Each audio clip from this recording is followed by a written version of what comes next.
everyone. Hello and welcome to today's webinar, Client Fundamentals, Set Yourself Up for Success. So excited to have you here. I am Julia Yab. I'm your webinar host for today. And with me are our two educators du jour of the hour. We've got Spifster, Takara Spifster Sutton, and we've got Ms. Tisa, or Nails by Ms. Tisa. Thank you both so much for joining us. Always. I'm excited. I see Deb Brown in the chat already commenting, whoop, whoop, couldn't agree more. I am dropping a message in the chat right now. It says, add your questions here. So as a reminder, this webinar is eligible for CE credits. So towards the end of the webinar, I'm going to drop in a link. You want to fill out the information on that link in order to get your CE credits for this webinar. So I'm reminding you of that now. I will remind it to you again later. And because the conversation in this webinar is about client fundamentals, those do's and don'ts, those questions that we really want to make sure that we set ourselves up for success with, if you have questions as we go, please feel free, add them to that chat so that we can answer them for you. Sound good? And by we, let's be clear, I mean our expert educators up there. So now I'm going to turn the floor over. Let's start with Spifster because you are on my left. So I'm going to start with you. And if you would tell us a little bit about yourself, who you are, what you do, and your history so that we can get a sense of you as we get going. Sound good? Yes, indeed. Hi, I'm Spifster Sutton. Real name's Takara though, but I am a 15-year nail art vet and true to form multidisciplinary artist. I have now set a tone in the nail art world with my spiff style of nail art. I specialize in nail art. But yeah, I'm a all over artist. If paint sticks to it, I'm painting it. And that's where I'm at today. And because of my knowledge and time spent in the nail world, I've come across a wide array of situationals and things and do's and don'ts that, that I feel, I know that I am equipped with knowledge for you all today. Set yourself up for success. So yeah, that's a little bit about myself. Beautiful. And Ms. Tisa, tell us about yourself, your bona fides, and why we should be so excited to be hearing from you today. Yay. Well, okay, first of all, I'm still fangirling for his sister, so it was pretty cool.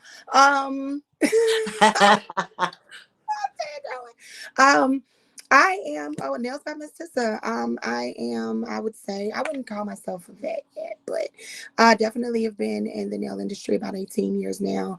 I have had the privilege of working at home for myself independently and then also in a salon setting. So those two worlds colliding definitely, I feel, gives me a bit of an edge for both. I am also the owner of Glitter Nail Academy. I'm an educator, continued education sponsor for the state of Illinois. I also teach Chicago public schools. I currently have 3 Chicago public schools. I do teach to teenagers in Chicago public schools, nails and other things, I would say. So I am super excited to share my knowledge, whatever I can. I am, although I do, everybody looks to me for knowledge, but I'm always one to look for others for knowledge as well. So I love to learn. I love to constantly stay in learning mode. So I always keep every situation as a learning experience. So I'm here to help any way I can. Yay.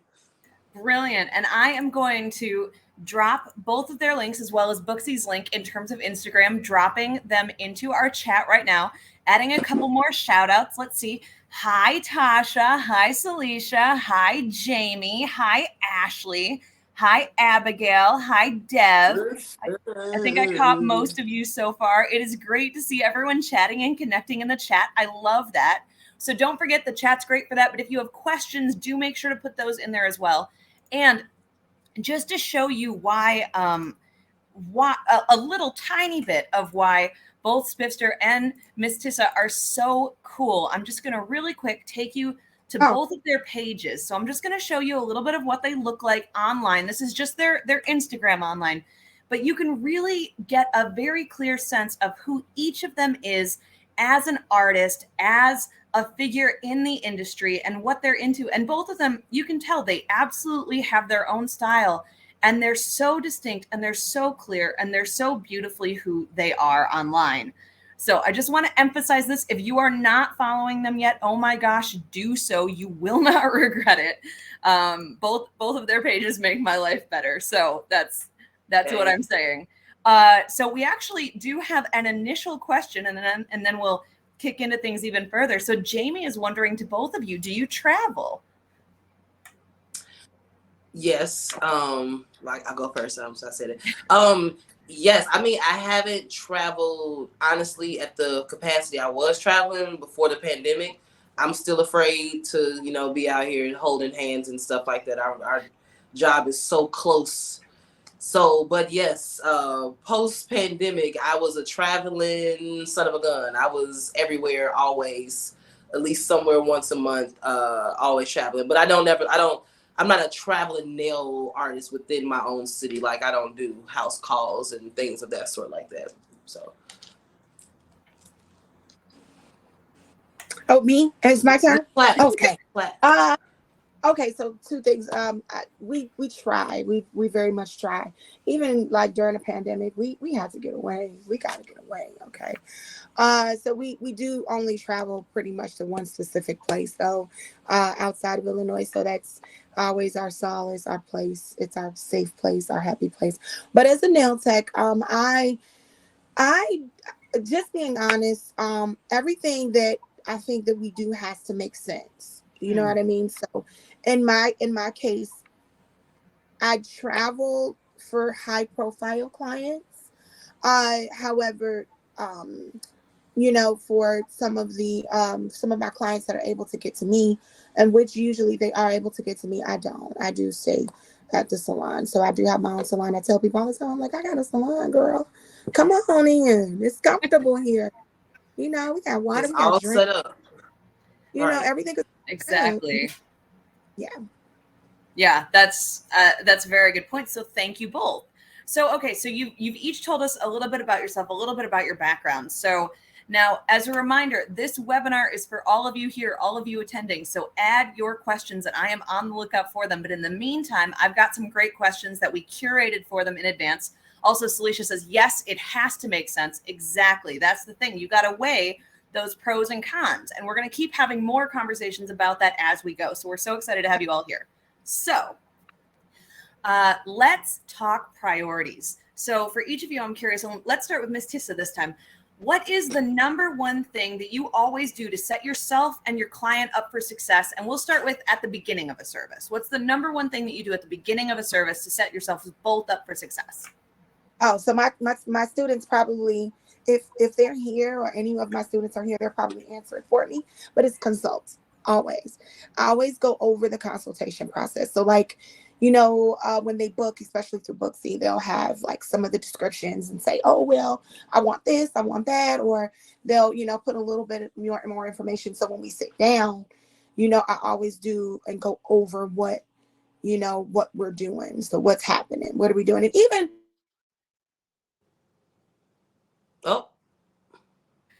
let me send that notification to go off mute. Sorry about that, everyone. There we go. Oh, there we go. Welcome back. Oh my God, I'm so no, perfect. Okay. Even my longtime clients, I don't do as formal of a consultation, but I always, what are we doing today? How did you like your last nails? Did your significant other like them? Like, did you get reactions? Okay, so what are we doing now? And that kind of gives me a little bit more, and it also boosts your confidence too. To know that people are compliment your client, that find the reactions, and just knowing what you're doing. So it's not a formal consultation, but we do go over what we're doing I always find out what we're doing, what's happening, what we're doing. Oh, and I also make sure that they're sanitizing, make sure we're cleaning our hands. We got to make sure we sit down to clean hands. That's first. But other than that, yeah, that's the first thing. Absolutely. Beautiful. Love it. What about for you, Spiff? I would definitely say a form of consulting beforehand is necessary. But one thing that I like to ask my clients, I try to you want to get them on a personal level. Like you said, you want to, you know, make them feel like, you know, they can approach you, they can talk to you, they're comfortable, they're in good hands and stuff like that. So there's like a little corner store next to the salon. So it's kind of always like you need anything, you thirsty, you want a Snicker, you want a chip, and I'll go down the whole line. Like, you want an Almond Joy, you want a Snicker, what you need? They're like, well, actually, I do like a Butterfinger. See, I knew you like something. So, you know, it'll be easy, especially if like you got a client that's got a soak off or something like that or whatever, while you're like soaking off. Like, the store is literally right there by my salon. So it's like, go there real quick. Or now that I've been working in studio, you know, do you need any water? Do you need anything from me before I sit down? It's like, oh, no, I don't need anything from you, but thank you for that or whatever. So, and then as far as like starting my service, I'll always ask, like, one, how'd you hear about me?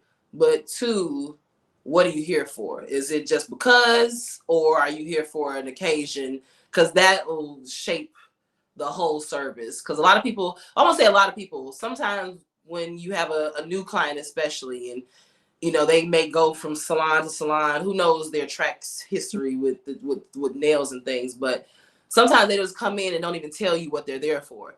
And it can be like the most important engagement of their life. And had I known this was your first marriage, and you know, and it's this big thing, I would, you know, I'll put my first marriage hat on and do your nails. So I like to find that out first before we go anywhere. Like, is it a birthday? Is it okay, it's just a little something at the school. Oh, okay, you'll be all right. So yeah, that type of thing.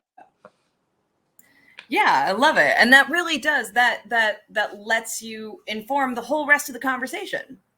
So perfect. Those were phenomenal answers. Not that we expected anything else. So again, to everyone joining us today, thank you so much for being here. Just wanted to say, for anyone here, just as a reminder, for anyone here who is in the state of Illinois, the state of Florida, you do have the opportunity today to get CE credit for attending this webinar. So we hope that you'll take us up on it. And that is because of an amazing partnership with our friends at Illinois Beauty CEU. So I will be dropping all of this information at the end, but we really want to shout them out for giving us the opportunity to not just host education like this, but to also be able to give credit for it. That's really awesome. So more questions to come from me, but in the meantime, we have a great one from Celicia. Celicia George says, what makes you different from every other nail tech? So Spiff, let's start with you this time. Well, I have a very, very, very, very, very notable nail art style.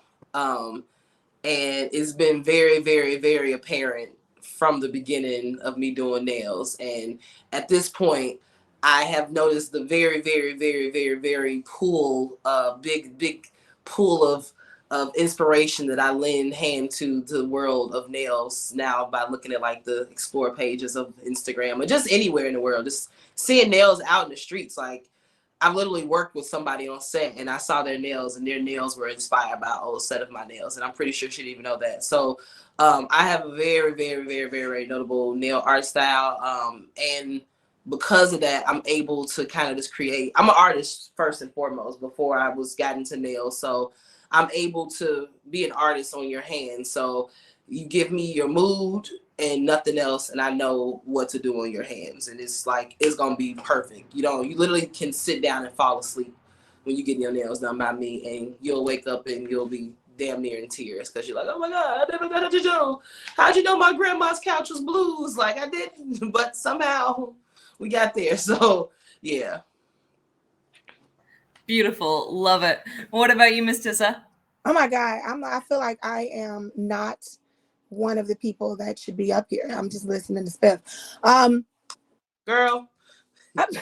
So, I mean, I think I always tell, and again, if my students are here, they'll probably, we talk about this all the time, what sets me apart. I think that the fact that I do have, I've always been an artist too. So I absolutely I've paint, I've drawn charcoals, whatever it is, that's my thing. Sculpting, whatever. But I think what also gives me the advantage is that I don't have a specialty. So so when usually people sit down, they're like, do you do pedicures? Or when they ask me do you do pedicures? Do you do this? I'm like, yes, yes, yes, yes, and yes, yes. So I think that I always tell my students to hone in on everything. So everything we go in, you have to practice everything. Practice everything. That's what makes you a unicorn, because you have some nail techs that'll say, oh, well, I only do gels. I only do acrylics. I only do this. But I pride myself in saying that I do everything. And I like to think that I do it well. Because of the practice and the time that I've put in it. So I think that's, and then I've also been told, I have not lived in the South at all, but I've always been told that I have a Southern hospitality about myself. And I've been born and raised in Chicago. Okay. So, but yeah, so I have to say that the fact that I do not have a specialty, and I love everything about nails. So when you sit down and let's say we change up and say, we're going to do hard gels today. Okay, cool. We got it. We can do it and we're going to execute it. And it's going to be something you love. So I love that. And you both make such good points about the fact that you can be tremendously successful in this or truly anywhere in the beauty industry, but especially in nails, whether you've got one very deliberate focus and that's what you're doing, and you really, especially if you then present yourself that way, or if you make it that your focus is to have that broader focus and to have that bit of everything so that you get to do different things all the time. And both of them work equally well. You just have to say, this is who I am and this is what I do. So that's awesome. Mm-hmm. And Dev Brown chimes in, love that. Doing everything actually helps you understand various specialties. So that part. Yeah. Yeah. Very, very nice. Okay. Another question from the chat forum. I really like this. I just want to touch on this briefly because I think as an artist, it can very easily become that if you don't feel inspired all the time, something is wrong. So we got a question from Jamie. Jamie says, do you both like what you all do? And so I just do either of you have any thoughts on that? Because I think that's a very striking question these days. Yeah, I would say I do. I have liked it more with how I map out what I do. Because it's me that's setting up what it is that I do. So I don't have a boss per se. I don't have a manager. I don't have anything that's above me that's telling me you should do it this way. So because of that, I can make my life however I want to. So if I want to work for 1 hour for 1 day and for 1 week of the year, one client per year, I can do that. So I've always loved that about what it is that I do. So yes, I love it. I like it. And at the point when I stop liking it, that's when I adjust something. I figure out what it is that I'm not liking, what's bothering me. Because we all know, we can all pinpoint what our problem is. It's like, oh, I don't like it when the sun beams in my eye. Well, change your location of your desk then, so the sun won't hit your desk. So yeah, I love it. The fact that we have the ability to kind of move and make what we want to do on our own time and terms. Beautiful. Love that. And then Ms. Tisa, I'm going to hand you this one first because I know a bit about your history here, and I think people will be really inspired by this. Do you offer one-on-one nail classes online? So and then we'll switch over to Spiff, but from the perspective of having the academy, as well as some of that work that you do with students, do you want to talk to people about what that looks like, doing the different types of education that you do as a nail artist and what that entails? Oh, good. Oh, well, Spiff, let's start with you on this one in terms of one-on-one classes, because you and I have talked about that as well. That is hilarious. She'll be back. Yes. I do one-on-one classes right now. I do them all the time, whenever you want them. And it's so, I love one-on-one classes as opposed to, you're back.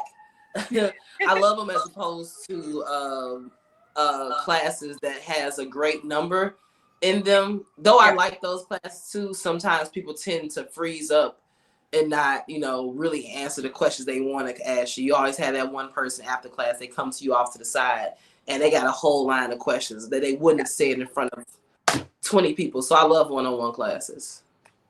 Brilliant. Excellent. Miss Tisa, to you. I'm so sorry. I can't. I don't know what's going on with my connection. But was it the same question or did I miss it? No. We just switched our order. You're perfect. Okay. Right on time. Yeah, so one-on-one classes, I do offer them. I will be offering a little bit of a different format. We are in the process of switching locations. So there will be space and different things that will be set up. I'll have a full on online setup hopefully soon. But yes, I do plan on offering online classes soon. But I absolutely do enjoy a one-on-one class. I'm able to engage a little bit more, or even smaller classes too. You know what? I can't say, because I also love talking to a mass group of people, and I love to see that light gleam when a person has no idea what they're doing and then they all of a sudden get it and it just clicks. That's like a high for me. I don't know about anybody. That's a high. But I absolutely do enjoy one-on-one classes. Now, I think there was a part that said something about, do we ever feel uninspired? Was that? Yes. Yep. Or was that someone else's? Okay, that was No, yeah, just do you always love what you do?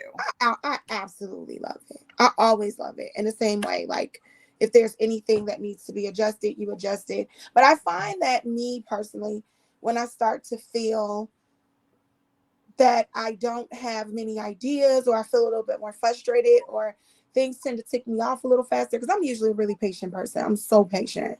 It's not even funny. When I start to find myself a little edgy, then I know it's time to step back just for a couple of days, just for a couple of and I'm not saying take a break, because I heard one of my students say, I think I need to take a break for 2 months. I'm like, you just started. What are you thinking?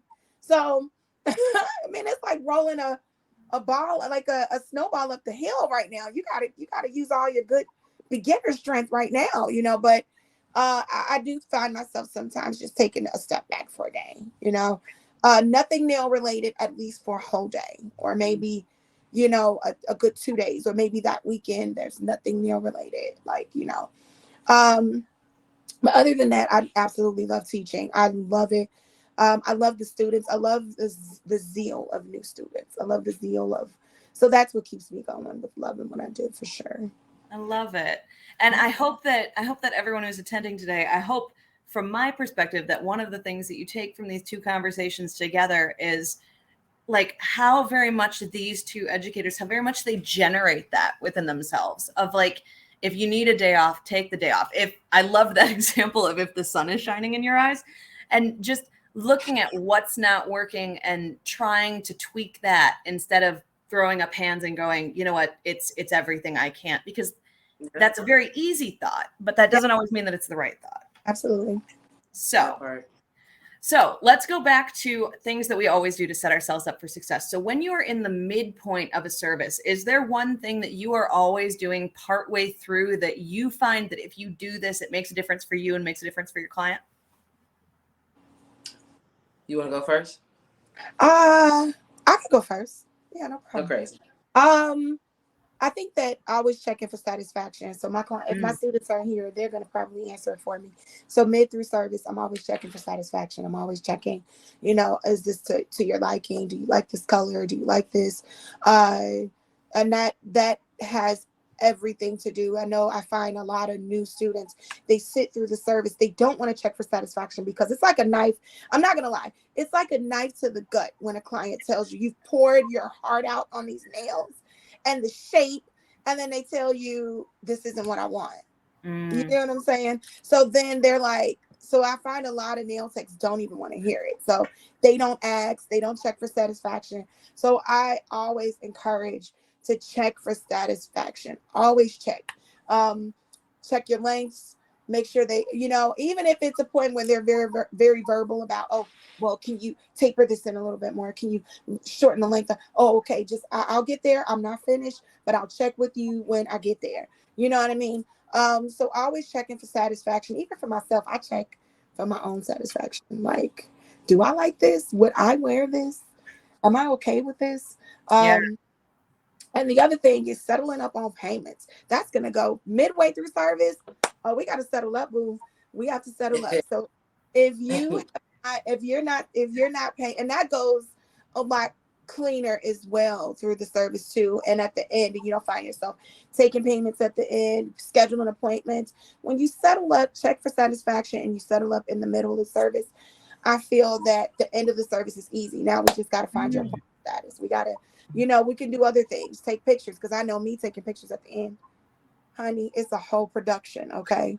I have to set, I have to. So, but that middle part with settling up, and then I have to find a lot of times people will pay one way. They'll pay half their payment on the booking app, and then they'll say, "Oh, well, I'm paying with cash." Or I'll pay with, or I'm gonna pay with a different card or something like that. So, doing that midway through service, and then a lot of times doing that too will kind of ensure that, okay, hey, babe, because y'all find a lot of times when people pay at the end, they're like, oh, well, they'll add so much stuff and still think it's the same price. It's not same. So what we're going to do is we're going to settle up on what you intended to get. And then if we add something, then we can add. But other than that, I do check for satisfaction and settle up. Those are my 2 things. Beautiful. I love that. Spiff, I'm going to go to you in just a minute. But first, I just want to let everyone know, if you're listening to this and you're going, boy, being able to have add-ons to my service would make a huge difference here. I'm going to hand the mic over to Spiff, and then I am going to go grab an article for you about add-ons and how you can employ add-ons in the Booksy app if you don't already. If you don't, I hope that you will. It is a game changer. And Dev also agrees with you, says, yes, it's a reality check to do that in the middle. Faye, I see your question. We will get to it. But Spiff, I'm going to turn it over to you for that midway point. What do you do to ensure a successful interaction midway through? Midway through, I'm kind of, it's interesting just to listen to different texts and how we do different things. I do all of my, what you said, midway stuff minus the payment part. I do that in the beginning because with my artistry, once I get into it, I'm in it and you can't stop me. Yeah. Don't throw in the extra, well, can you add yellow? Can you add this? No, you need to give me everything that you're thinking in the beginning. So by my midway point, and I learned this, I don't even know where I learned this from, maybe from when I was in nail school, but like the importance of keeping your hand on your client the whole time and making them feel like you're there with them. So even if, say you got to grab something behind the table, I always have one of my hands with the client's hand in this hand while I'm going to grab something here. Even if I got to stand up, I'm going to hold their hand. Somebody call me, I'm holding their hand. You don't feel that detachment from the client, because once you detach and you start doing other stuff and stuff like that, it's kind of like they forgot you a little bit. Yep. Just a little bit. So I always make sure I keep my hand. So because of that, you got to make sure you're prepared. So you got to make sure everything that you would need for that service is at the table. So if you say you keep your acrylics or whatever, your bigger supply things somewhere off away from your station, and you got a client that you got to come in that's doing a full set of acrylics from start to finish, you need to have everything here. So divvy up a little bit and make sure everything's at your station. If you can't put on your station, make sure you got something on the side of your station where you keep your stuff at bay for things like that. So that's my midway point, making sure your client is always being loved on and touched on. Because at this point, we nitty gritty. We in the midst of it. This is where it's cracking. The last part is like the cute stuff at the end, but that middle section of the nails, that's when importance happens. So yeah. And it helps them from not moving around too. You keep their hands, they ignoring phone calls. They like, okay, let me push this to the side because you obviously are in it. Yes, exactly. Crazy. I find myself still touching my client all the time. Like I'm grabbing something and I'm holding their hand, and it makes them feel like, yeah, I'm not done yet. Don't move, I love it. We've got Celicia in the audience saying, keep connected, love it. Massage therapists do it. It is definitely a whole nother vibe. I agree with you completely. We had a massage therapist in an education webinar in the fall say the exact same thing. And for those same reasons. And just even thinking about when you're in the chair with someone working on you, you do want to have that sense of where they are, whether your eyes are open or not. Yeah. Brilliant. Yeah. So backing up to a question from Faye. Faye says, and this is in regards to checking in with clients. So Faye says, I always ask, but when is it considered asking too much or too many times? And that's in regards to that checking in about if they like where you're going. So do either of you just have any short thoughts on how you balance checking in with people while keeping that controlled? So going to what I was saying about kind of getting everything out in the beginning, you want to kind of get everything out from your client so that check-in is a little easier for you. So as far as your overall look, you don't want to keep asking them, are you okay? Do you like it? Because that starts to make them feel that you don't have confidence in the look. So you don't want to ask that too much, but you can ask more specific questions like, is this the red that you were looking for? Is this foil purple enough for you? Did you want to, let me show you 3 options of different stones that I got within the things that you said you wanted, those type of questions. But you don't want to keep asking, are you okay? You just ask those questions and then it'll kind of, make them feel okay. So you always want to make your client feel like you're in control too. So if you have that stuff early in the game that you said, I'm looking for a mustard yellow, remember these things. And wow your client and like, well, I have an array of mustard yellows that I want to bring out to you. So yeah. Love it. If I could just really quickly also too, I think it's everything Steph said was that was perfect, because you don't want to, when people start to think, especially if it's a new client, they'll start to think, oh, well, does she know what she's doing? Or they'll always, and this is the number one thing, because I work with students, people always assume that students don't know what they're doing. And I've always, I've had so many students who've been doing nails for 10 years. And then now they're just like, well, you know what? I'm just going to, I guess, go ahead and get my license now. But they've been doing this. This is something they've done. This is what they do. So when people find out, oh, they're a student, they're like automatically, oh, she's asking me too many questions. She must be new. But I think it's how you say it, though. It's how you say it. So I usually ask my clients to check it out for me. So they'll usually be in a conversation, because my clients, I don't know if it's just me, but my clients love to spill the beans. They love to just tell me everything. They want to tell me everything. So I have to sometimes cut them off and say, hey, check this hand out. Is that all right for you? Okay, cool. And then I'll check at each stage. So I don't check randomly. It's usually at each stage. If they tell me it's okay, I'm not going to check back in. If they tell me, what about the length? I'll ask them, is the length and the shape? Okay, cool. Then we'll keep going. Then, once we get to the designs, is that just like Miss Fish, is that the purple that you were looking for? Okay, then we're going to keep going. But yeah, it's how you say it, though. It's not like, are you okay? Is everything all right? Are you fine? That's weird. So yeah, you gotta come with that knowledge with that question. Like, yeah, absolutely. Oh, this is great. I have to share this. Dev says, I think of cosmetology students are equivalent to college basketball players. It's during this time you play your heart out. There's no money, pure passion. So hopefully some of this gets you closer to that money side of things a little bit faster so that you can have both. But I love that analogy. And if I should say, you should always keep that zeal. Always keep that zeal. Always keep that zeal. I mean, I always keep the analogy, like when Kanye West, I don't know if y'all familiar, his first album, oh God. Like you could play the whole thing from front to back. You could tell the passion that he put into it, so you could listen to him. Same deal, Yeah.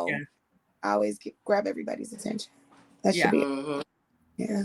I love it. Okay, let's do a little bit of let's do some anecdotes now. So I just so everyone attending knows, I gave them a little bit of homework because I wanted a really great, juicy example for all of this. So here is my question for the two of you. Do you have any examples of a time when a client that you had was upset during a service and how you saved the situation?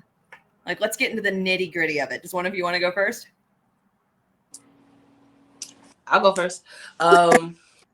So make a long story short, I had 2 clients in one day. One of them was a client that had been coming to me for forever, and she was one of those clients, do whatever you want to do, very minimal requests, she'll love them. But she had brought her best friend, love her best friend to this day or whatever, but she didn't quite know how the spiff gets down with the artistry. Like I said, I get everything out in the beginning. So what are we doing your nails for? Oh, it's your birthday. What's the theme you're looking for? She wants a safari theme. All right, cool. What are the colors you're looking for? Green, purples, blues. All right, bet. I got you. Is that it? Cool, say no more. So as I'm doing it, she starts throwing wild cards. Can you throw in some balloons? Can you throw in some neon here? Can you and things that she just wasn't requesting that didn't match the safari theme either. So I'm just like, okay, this is no longer what you said you wanted, but all right, we're gonna try to make it work. But also too, like I said, I need everything in the beginning because I have a composition of how I want this to be laid out on your nails. So you start throwing in wild cards midway, you've thrown off my whole plan on how I'm doing it. So in the end, I brought it full circle for me, but she didn't like it because of all of the different things and stuff like that. So her friend tells me afterwards, like, she wanted her nails done again, and she wasn't really too happy with the situation or whatever. So and this is a pick and choose type of thing. This type of thing has worked for me.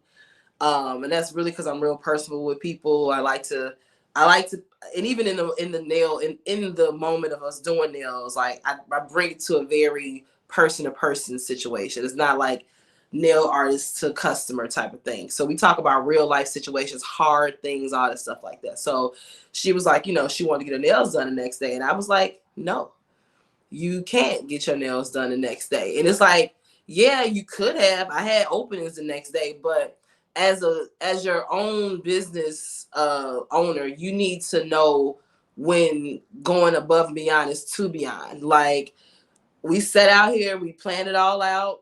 You don't like your nails because you switched up things, whatever. So what you need to do is rebook your appointment the way that you would normally do it on the website or whatever. But also telling her at the same time, once I got back to her, like, hey, it generally works best for you when you let me do my thing and you don't interfere and start to throw in. As your nail artist, you sought me out because I'm good at what I do. So let me do what it is that I do. If I come to your job, I'm going to let you do what you do. Even though if I may think like, well, this ain't the closet right here. No, that's not the coat closet for us. Our coat closet over here. Let me tell you what I need to do. So yeah, I'm always big with not compromising yourself and being upfront with your client in how you do things.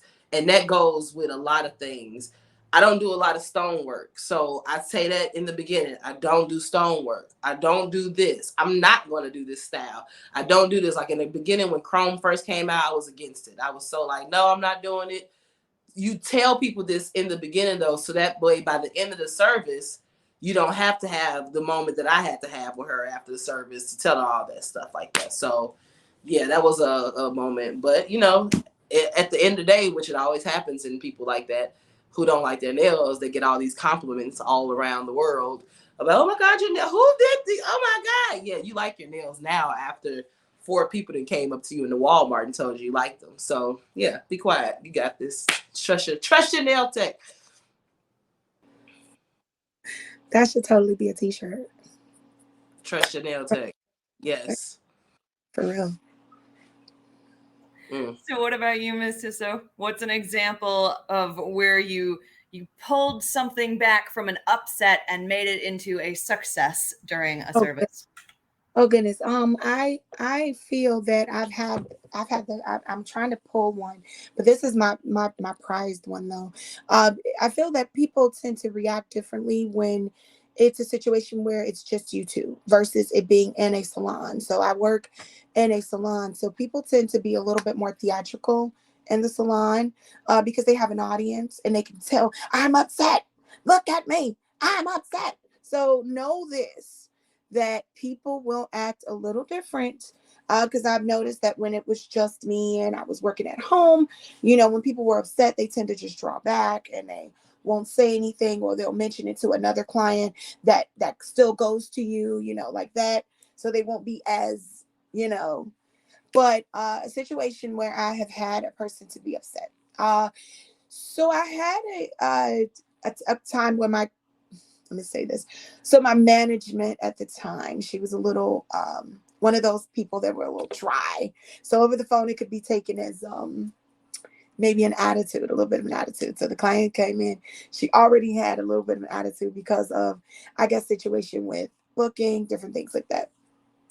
But she was a very gruff person. So like she's sitting there and I appreciate her for being patient with us and all of that stuff. And she still was, she was a professional client. So she bought all of her polishes. She would set it down and bang it on the table and bang it on the table. So I'm like, okay. So after she left the first time, I thought I did everything right. She booked again. I'm like, this lady hates me. I thought I did everything.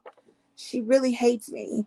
She booked again. So I'm like, oh my God. So when came time again, and it was different. It was a different person that took her situation. That particular management was gone.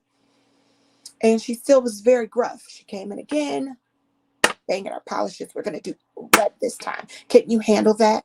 And I'm like, oh, okay. Did the service, did everything right. And she tipped. And I'm like, she hates me. She booked again. So it turned out, it seems like the third or fourth time she booked, I was, still very nice to her. I didn't, match the energy. And I think that's super important, that I think as service industry, we should always have an elevated vibration, always keep your vibes elevated. If you got to have your crystals around, you got to do your rose water spray.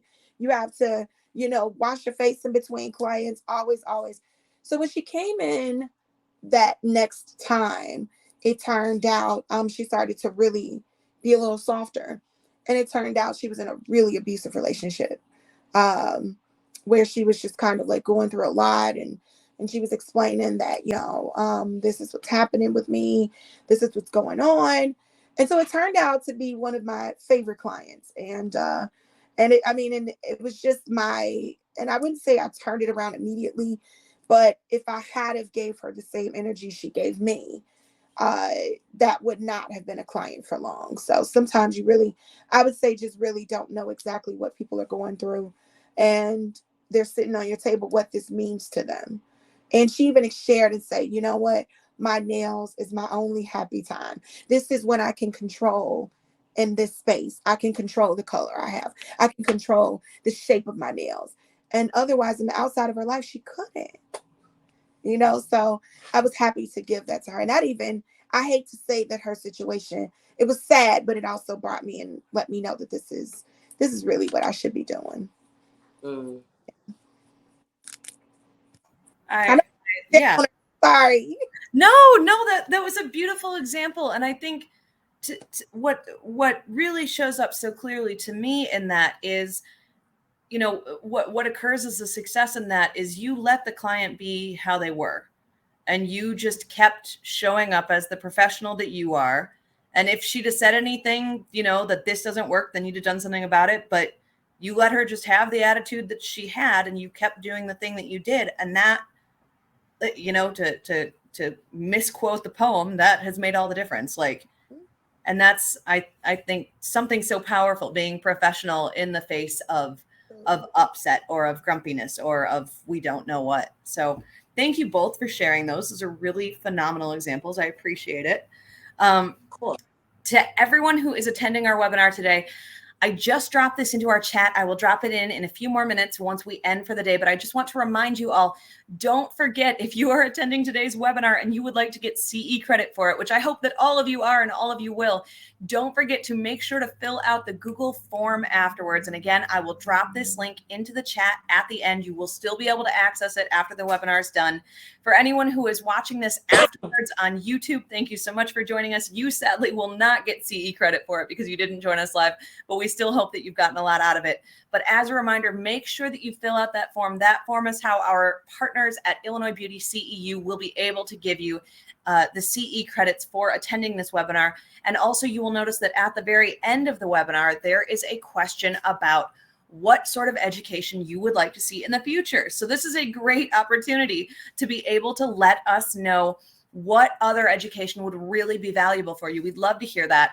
And one final thing from me, which is if you haven't seen this already on the Booksy Instagram, I'd encourage you to go take a look, because we have a brand new panel that we are so excited to be offering, where we are doing research work with our broader Booksy community, both our providers and our end users. So if you have people whose butts sit in your chair who are like, I would love to be giving feedback about this app that you're using. Oh my gosh, tell them about this panel, because you will actually get compensated for anything that you elect to do with us, whether it's, let me think.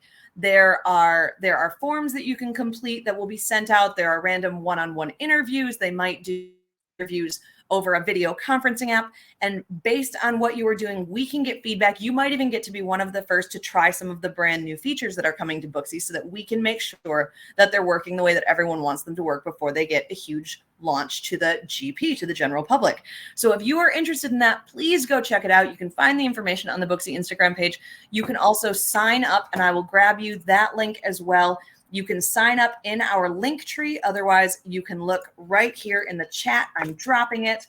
And Faye, I see your sad message about what about Virginia? I'm so sorry.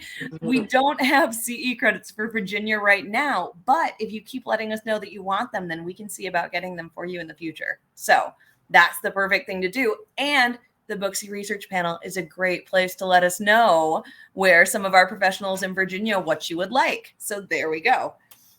So thank you so much, everyone, for joining us today. Thank you, Spifster. Thank you, Ms. Tisa. This has been a really, really great event. I hope it seems that it's been very beneficial for our audience. I know I've learned a ton. And as we're coming to the end, I just wanted to hear, do you have any final thoughts that you'd like to leave our webinar attendees with today? I would leave you all with, you can create your own clientele base. Your client is all a shadowing of who you are as a person. So the person that you find yourself that's coming into your seat is a reflection of you. So if you don't like that, reflect within and switch up some stuff. So, because your true clientele will find you, the ones that make you happy and make you the most smiling and stuff like that. So if you're not finding the right clients, switch up some stuff. That's awesome. I would say to with this industry, I don't know exactly whether it is, and I'll just touch back on this, whether it's you work in a salon or work, from yourself. I would say find always stay self-motivated, stay motivated. There's so many different things that can, especially in, now in the industry, in the world, I would say, that are pretty saddening, disheartening, whether it be like right now. I know that, clientele is kind of weird out here now. We got, the high gas prices, we got different things happening, world events, different crazy things, but just stay self-motivated. Stay in your bag. I hate to even take it there, stay self-motivated, always stay green, practice, keep your vibes high, man. If you're, some people know, oh, you're the happiest one. Why you always talk? Because I can. I have reasons to be grateful.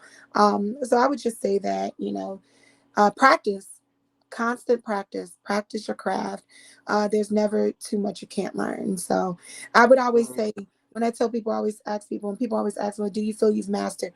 No, the minute I find out that I've mastered, I feel that I've mastered something, I can't grow. So I'm always, even for myself, looking to grow, looking to, to set the bar for myself. So keep your vibes high, practice, stay in your bag, mind your own business, drink some water, stay hydrated, people. Stay hydrated. Stay hydrated. Mind your business. Yeah, keep your water nearby. Okay. I love all of that. I love it so much. To everyone attending, if you want more Booksy education, if you're like, oh my gosh, I need more right now, and I need more about all these different topics, I've just dropped a link in the chat for our past Booksy webinars on YouTube. You can catch up with some of our best, some of our favorites. You can also go to the Booksy Instagram page and go to our IGTV, and you can see some great IG lives with some of our amazing folks. And yes, you can find both Spifster and Mrs. Tisa in those places. So highly recommend that you check them out. We'd love to have you there. And in the meantime, I am about to drop that link in the chat one more time for Illinois Beauty CEU. Make sure that you fill out the form to get the credit. Thank you all for joining us here today so much. We hope that you've gotten a lot out of it. I'm Julia from Booksy. This is Spifster and Miss Tisa, and we are wishing you all a wonderful day. Peace out.